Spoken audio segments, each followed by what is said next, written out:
If you want to know more about how to handle people who don't get your writing, stay tuned. That's what we're talking about today. And welcome as everyone's joining the room. Hi guys, pop in. Let me know if you're new. Hey Joanne, and I saw Keisha, and I saw Jessica. If you're new, oh, and Chris is on too. I haven't seen you in a while, Chris. You need to know this? Good, Jessica. Yep. If you pop in and you are new, type new in the chat and let me know your name so I can say hi. And if you like what we're talking about as we're doing this scope, then tap hearts. You do that by just tapping the screen and it sends hearts, and that lets me know that you're there and engaged and liking what we're talking about. Hey Chris, first time you're awake this early. Nice. Some of us have been awake for a while, but that's okay. We're all on different schedules. You probably stay up way later than I do, so it all works out, right? If you like to talk about writing, hit the little Perry buddy down there, change that check to a plus. Change the plus to a check, and that'll let you know when I'm broadcasting, and as soon as I go live, it sends you a notification, or you can catch the replay. And if you know anyone who is writing, they are definitely encountering negative feedback, so share out on Twitter or Periscope or Facebook, and let's inspire our writing friends. We got to be a community, right? I take scope notes, as you guys know, paperravenbooks.com/periscope. So you can always catch notes and replays and transcripts soon there. And then we have a hashtag. If you scope and you write and you scope about writing, use the hashtag Periscope Writers so we can find each other and support each other and give each other hearts and follows and likes and retweets. It's fun. Join the party. Okay, I'm a little crooked. Sorry about that. If you could just turn your phone about 5 degrees. Just kidding. Okay, so today, how to handle people who don't get your writing. Tracy joined the room. Tracy's my inspiration. She's one of my clients, and her book is almost published. And we had this conversation not so long ago. Right, Tracy? So you have been there, and you have survived. Okay, so when you're a writer, you have to get feedback. Hey, Miguel's in the room. Good to see you.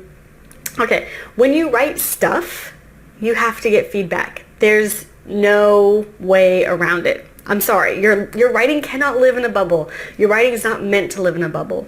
Your writing is meant to get out into the world and find readers and transform lives and have an impact, and it's meant to get out. Yes, thank you, Jess.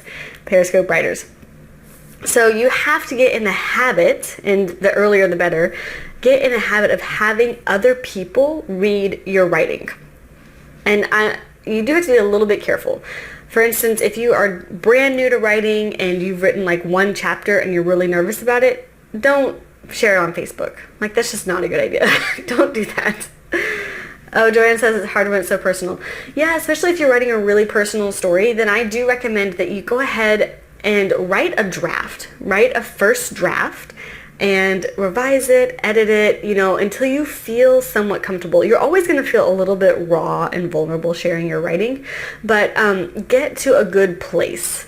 Don't share chapter 1, and chapter 1 is like how I hit rock bottom with my drug addiction. Like, that's not, like, don't release that to the public. Get first draft, revise in a good spot, and then carefully. So if you're not working with an editor or professional or someone, verbal vomit, right? The first draft is a verbal vomit. So go ahead and edit it, clean it up, get to the point where you're okay with people reading it. But don't wait too long. Okay, sometimes we sit on a manuscript for like years. Thanks for the hearts, guys. If you wait that long, you are missing this there's a window of opportunity where you have written something and you're proud of it, and you're just proud enough that you're willing to let other people read it. If that just proud enough window passes, it doesn't matter how good the writing is, you'll be ashamed of it. Like, I promise. Thanks for the hearts, guys. I experience this in my own writing. When I'm getting ready to launch, in fact, this happened with my last book. I was getting ready to launch it. I was so proud of it. I wanted everyone to read it. And then a window passes, and then you go back to it. You're like, I could have changed this, I could have added that, I could have explained this better, and like the enthusiasm about your writing sort of drops, and so you don't want to shout it from the rooftops quite as much anymore. So grab hold, so when you have that moment where you're like so proud of it, share it with a few people. Oh, thanks, Joanne. Okay, so if you're not working with an editor or a writing coach, we'll get to that in a second. But if you are just kind of doing this on your own and you're really just exploring this book in your own free time, then I would recommend you go the route with beta readers. So this is a small group of people who, for free, they're just like family, friends, colleagues, who will read your book and just give you some general feedback. So I recommend that you try to find 3 to 5 people. And the reason I say 3 to 5 is like you're going to have 1 or 2 people flake off. So you need at least 3. And then more than 5 is really overwhelming. That's a lot of feedback. So 3 to 5 is like that sweet spot. So get 3 to 5 people and make it kind of a formal process. Say, hey, send them an email. Say, hey, this is my first draft. I'm, I'm working toward publishing it, but I would really love your feedback. Can you get me this, your feedback within dates, okay, by October 14th. And I have a couple of specific questions for you. And here are the questions. So specifics. Here's the manuscript. I want to publish it. Please get me feedback by October 14th. Here are a couple of questions for you, okay? And send it as an email. Make it feel official, right? Not off the cuff, but like that you really value their opinion and that you're going to take their opinion into account in when they give you feedback. So you want the beta reader to kind of take some time and really take it seriously. So that's one way of actually deflecting bad, like negative feedback. If people don't think you're taking it seriously, then they'll very easily give you negative feedback. They're like, oh, this was kind of, lame. And they'll say that off the cuff. But if they know that you are taking it seriously, they will be more considerate. They will be more thoughtful in the feedback that they give you. So when you present this as a serious project that you want their feedback on, that is actually one way to minimize the negative feedback that you get from your beta readers. Okay, so choose your beta readers wisely. It's okay to choose people who love you already. It can be your mom, it can be your dad, although choose carefully because not everyone's mom and dad is equally supportive. It can be your best friend, it can be people who already love you, and that's fine. Don't, at this stage, like, Jess, what if you're writing involves a few family members? Do you let them be a beta reader? Ooh, that's tricky. Joanne has the same, unless you're writing about them. If you know that they're going to have a negative reaction, then I would say don't. But you could then seek maybe someone who knows your family and knows whatever situation you're writing about and ask their opinion. And you could specifically say, hey, is the way that I write about my dad in this fair, or am I too harsh on him? And kind of get that feedback before you show the person who you're writing about. This may be a more diplomatic way. But, let them know, like, this is still first draft, so I'm writing a chapter about my dad. Please don't tell him I've written this chapter about my dad. So you get this feedback from the people who already love you and who already support you. And when you read it, sorry, I'm thinking about something. This is another point that I forgot to mention. Think about the personality of the person that you're asking. If someone is naturally critical, naturally, like, everyday complains a lot, finds negative in lots of things in life, they're gonna find negative things about your manuscript. Like, it's just how they see the world. So if you are thinking about asking someone who is always that kind of downer, like, oh, my life is terrible and, the world is falling apart and, kind of grumpy, they're going to be kind of grumpy about your manuscript. So just think about the personality of the person who you are asking as well. So I recommend you ask someone who loves you, who's an encourager, who's kind of an optimist, and they will give you nicer feedback, which is important at this stage. Don't ask mom, Jessica says. That's so funny because my mom is the person who I always ask, but everyone's relationships are different.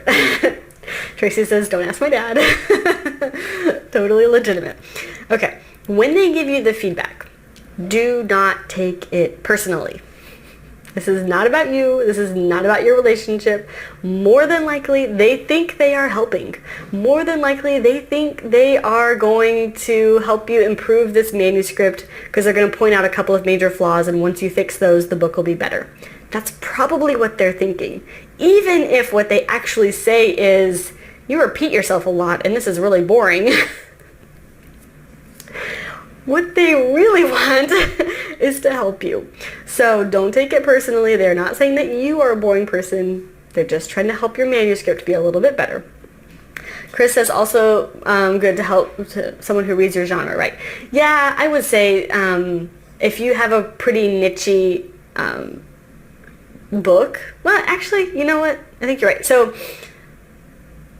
finding beta readers who are in your target genre makes sense because people who read in that genre already have a lot of like common assumptions that they bring to the table you don't have to explain. So if you write a bunch of fantasy and you know it involves like a new world and languages and species and stuff, you don't have to explain to someone. They're like, why is there an elf in this book? Like, it's fantasy, come on. Like, you don't have that conversation. Or Tracy, who's in here, wrote a book that was geared towards mothers and daughters. And guess what? Her dad didn't get it. Because he's not a mother or a daughter. Like, this is to be expected, okay? So, yeah. Someone who kind of already is part of your target market is a good idea. Okay, so don't take it personally. Like, they are not attacking you or your book. They're just trying to help. They may also have their own baggage, so kind of take that into account too. They may just be a cynical person, so don't read too much into it. Take what you can and then leave the rest. Okay, so beta readers are one way to get feedback. Another way to get feedback is actually to bring in an outside editor or writing professional. And believe it or not, some editors give really, really nasty feedback. In fact, I've worked with some and I've had to like go in and like change their comments. I'm like, that's just too mean. You can't say that to an author. But I actually have some preventative tips for you. We're going to talk about this more in depth tomorrow about choosing an editor to work with because I think it's really important. Every book needs to be edited, and a lot of people think that you can just go onto Upwork.com and like find an editor who charges $15 an hour, and that's not a good plan. So we're going to talk more about that tomorrow. But even when you get feedback from your editor, you have to assume that they are really trying to help. Okay, so beta readers, editors, and then when you actually publish and release to the world, you have to think about the fact that you will get feedback. Like, it's just not everything is going to be sunshine and roses on your Amazon reviews. That's just not how it works, and that's okay. So whether you want the feedback or not, it's coming your way, so you should probably kind of prep. So remember, and this is kind of, Chris brought this up with the target audience, not everyone is supposed to get your writing. Only a small percentage of the world is supposed to get your writing.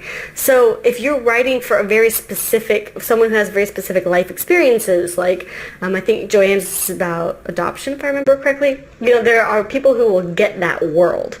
If you are writing about encouraging mothers and daughters in exploring science together, not everyone's going to get that world. Yeah, exactly. Jessica says not everyone's going to get you or your writing. And yeah, thick skin. Yes, Jessica and Joanne, y'all should definitely talk. But you don't necessarily need, I guess, thick skin. Like, you don't need to be an insensitive person, I guess, is what I would say. It's more that you need a perspective that helps you to decide which feedback is useful and which feedback should be ignored. Okay, so when you get the negative feedback, you have to consider the fact that,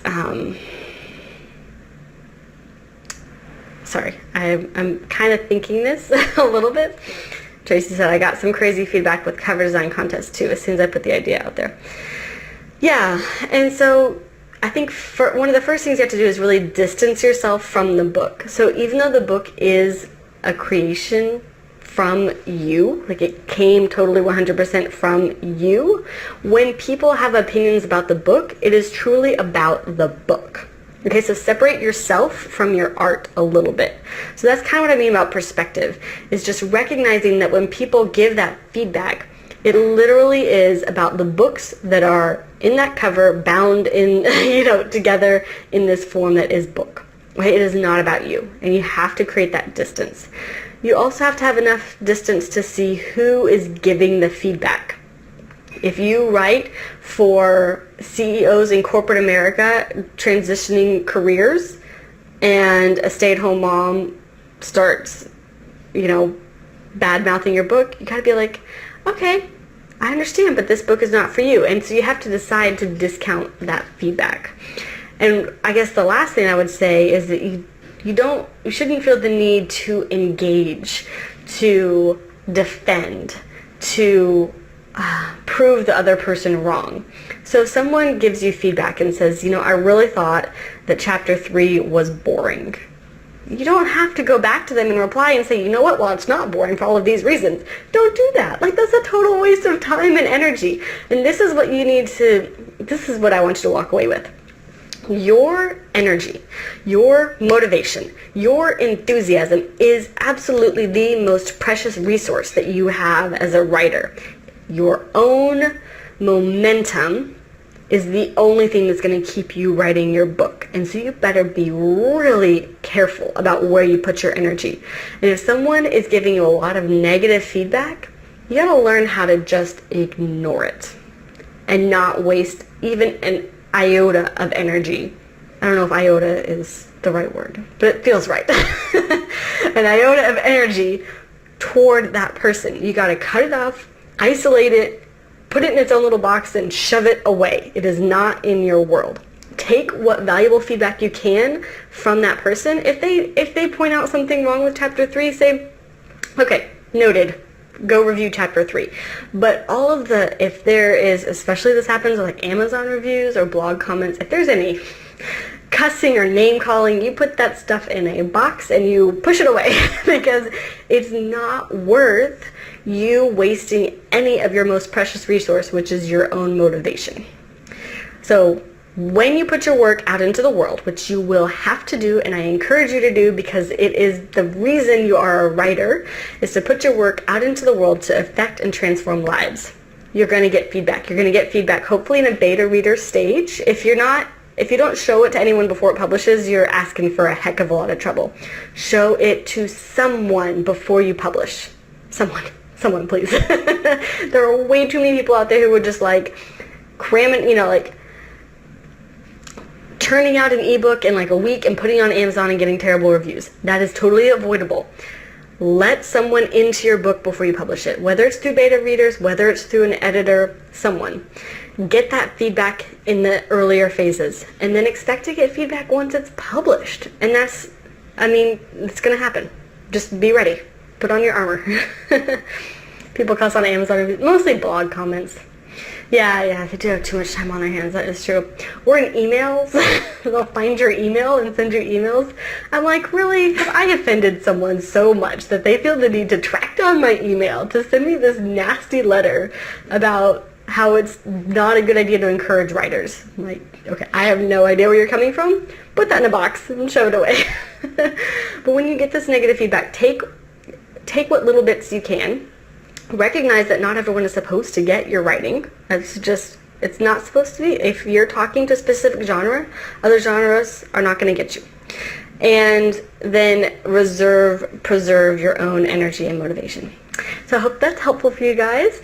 And we're going to talk more tomorrow about how to find an editor who's really good to work with. There are some major warning signs and good signs that you should look for when choosing someone to work for.